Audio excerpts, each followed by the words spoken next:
જય માતાજી બધાને. અત્યારે બે હોન્ડા લઈને નીકળી ગયા. ઓકે ગયા આરામ કરવા ક્લાસ. અહીંયા તો માતાજીની આરતી શરૂ હતી, તો આપણને પણ પૂંજા દીદી સાથે આરતી કરવાનો લાભ મળી ગયો. પછી લઈ લીધા માતાજીના આશીર્વાદ. એટલે અહીંયા તો બધા બ્લેક કપડા પહેરીને આવ્યા છે. ઓહો, અહીંયા તો પરાગભાઈ ઓરાની એન્ટ્રી થઈ ગઈ. પછી પૂંજા દીદી એ માઇક લઈ લીધું. પછી પૂંજા દીદી આવી ગયા ગ્રાઉન્ડમાં ગરબાની રમઝટ બોલાવા.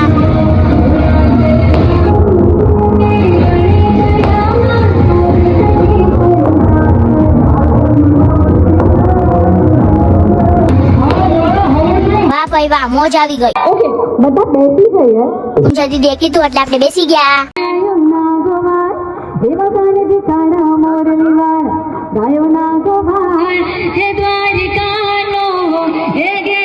વાહ પૂજા દીદી, શું અવાજ છે તમારો?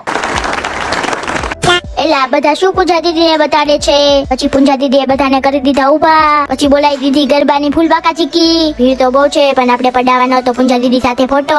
તો આપણે દીવભા સાથે કોન્ટેક્ટ કરીને સીધા જ પોકી ગયા પૂંજા દીદી ને મળવા. શું કે પૂંજા દીદી મજામાં ને? એ ભલે મોજ ભલે. પછી ઢીંગુ દીદી ટીમ સાથે બોલાવી દીધી ગરબાની રમઝટ. આરામ ગરબા ક્લાસ ને બાય બાય કઈ હાલો તો જઈએ ઘરે. તળાજા જગત ના ફેમસ ગાંઠિયા ઉલાડીને કાકાની સાથે ફાકા મારતા આપડી લક્ષ્મણ રેખા પાર કરીને પહોંચી ગયા ઘરે. હાલો તો બધાને જય માતાજી ને જય શ્રી રામ.